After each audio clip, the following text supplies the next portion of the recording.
మాది 7 ఎకరం భూమి. 7 ఎకరాలు మొత్తం కుటుంబం అంతా ఆధారపడేది భూమి మీదనే. ఆ, మరి ఇంత భూమి పోతుంది, ఎమ్మెల్యే మీ సీఎంఏ ప్రస్తుతం మీ ఎమ్మెల్యే, మరి ఎప్పుడైనా వచ్చి భరోసా ఇచ్చిందా మీకు నేనున్నా ఈ కంపెనీలో వచ్చినా సరే నేను ఆదుకుంటాను చెప్పిండా?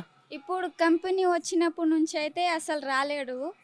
దానికంటే ముందు ఓట్ల కోసం వచ్చినప్పుడు మన నియోజకవర్గం ఇది, నాకు ఓటేస్తే మనకు మంచిగా ఉంటుంది, రోడ్లు వేపిస్తాము, మనం డెవలప్ అవుతాం ఇంకా అని చెప్పేసి చెప్పిండు.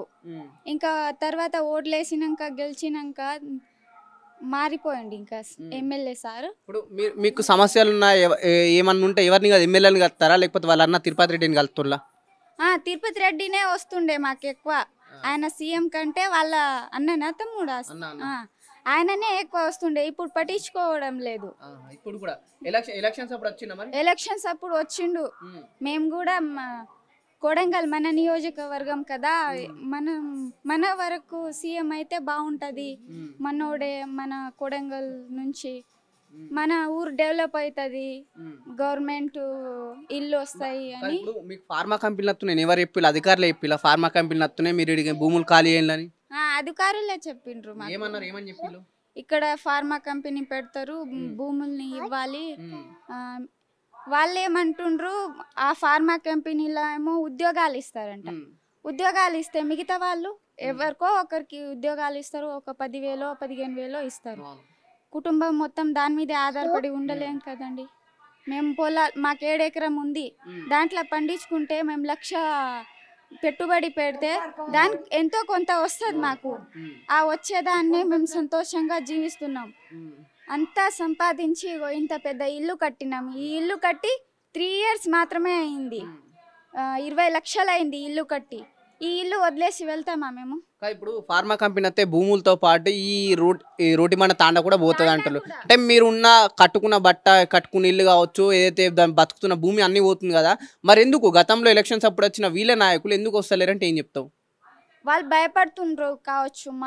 మేమున్న వాళ్ళ ఎవరో కాంగ్రెస్ పార్టీ ఆయననే ఈ భూములు మొత్తం నేను ఇస్తా, భూములు ఇక్కడ ఉన్నాయని జాడ చెప్పింది ఆయన.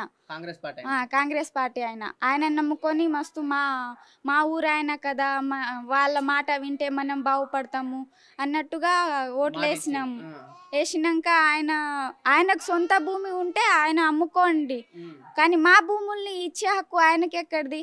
ఆయనకు లేదు కదా.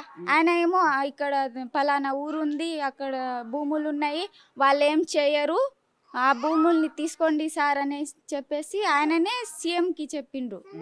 అయితే దానికోసం మొన్న ఆయన ఊరికి వచ్చినప్పుడు ఇదంతా ఈ లగచెర్ల దాంట్లో తాండాలకు సంబంధించి అన్ని వ్యవసాయ భూములే ఉన్నాయి. ఇప్పుడు ఏది వికారాబాద్ పరిగిసైడ్ అంతా అది వాళ్ళు వేసుకున్న వెంచర్లు ప్లాట్లు భూములు ఉన్నాయి. మరి అటు ఎందుకు పెడతలేరు, ఇటు ఎందుకు పెడతారు? వ్యవసాయ భూములు ఎందుకు కరవేతులు? మీలాంటి వాళ్ళ పొట్ట మీద ఎందుకు గుర్తులు అంటే ఏం చెప్తారు? మేము పేదవాళ్ళం కదండి, అందుకే మేము గిరిజనులం, ఏం చేయలేము. తాండాలు కదా, ఒక 30-40 ఇండ్లే ఉంటాయి, వాళ్ళు ఏం చేయగలరు, ఏం చేయలేరు అన్నట్టుగా వాళ్ళు చేస్తున్నారు. మరి ఇప్పుడు రేవంత్ రెడ్డి 6 గ్యారెంటీలు అన్నారు, 6 గ్యారెంటీలు ఏమన్నా అందుతున్నాయా? ఆ ఫ్రీ బస్ ఒక తప్ప ఇంకా ఏం లేదు.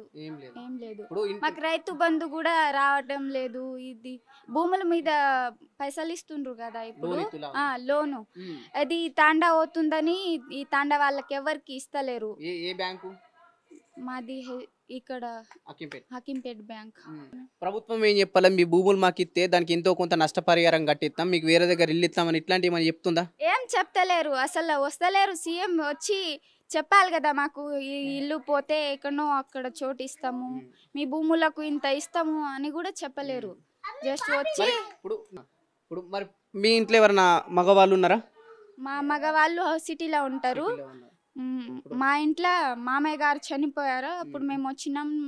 ఒక 18-20 days అవుతుంది, ఇక్కడనే ఉన్నాం. ఇప్పుడు నిన్న రాత్రి పెద్ద ఎత్తున తాండా మొత్తం పోలీసు వాళ్ళు వచ్చిళ్ళు, దొంగల్ని కొట్టినట్టు కొట్టుకుంటా డోర్లు కొట్టుకుంటా పోయింది కదా, మీ ఇంటికి వచ్చి ఇలా ఏమన్నారు?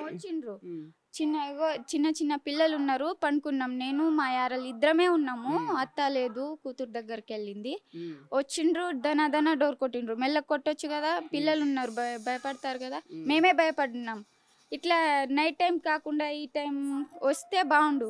నైట్ టైం అర్ధరాత్రి వచ్చి అవి లైట్ ఆఫ్, ఎవరికైనా మెసేజ్ చేద్దామంటే మెసేజ్ పోతలేదు, నెట్వర్క్ అని ఆఫ్. చేసి వచ్చిండ్రు. మా ఒక్కొక్కరింటికి 8 మంది అట్లా వచ్చిండ్రు. సరే అక్క, ఇప్పుడు మీ ఎమ్మెల్యేనే తెలంగాణ రాష్ట్ర ప్రభుత్వ సీఎం, ఏం చేయాలన్నా తన చేతిలో ఉంటుంది. ఇప్పుడు ఒకవైపు ఇల్లు పోతుంది, ఒకవైపు భూమి పోతుందని మీరే చెప్తున్నారు కదా, ఏం చెప్తావు మరి రేవంత్ రెడ్డికి? ఏం చెప్తావు? ఎలక్షన్స్ అప్పుడు మీరే గెలిపించుకున్నారు రేవంత్ రెడ్డిని, ఇప్పుడు ఏం అడుగుతావు? నేను చెప్పేది ఏంటంటే మీ మీద మస్తు నమ్మకంతో ఓటేసినాం సార్ మీకు. ఆ ఓటేసిన విశ్వాసానికైనా మా భూములు మాకు ఇచ్చేయండి. మీదేది మాకు వద్దు, మా ఉన్న భూములు మాకు చాలు. వాళ్ళు ఇచ్చే 6 గ్యారెంటీలు వద్దు, అన్ని ఏం పథకాలు వద్దు.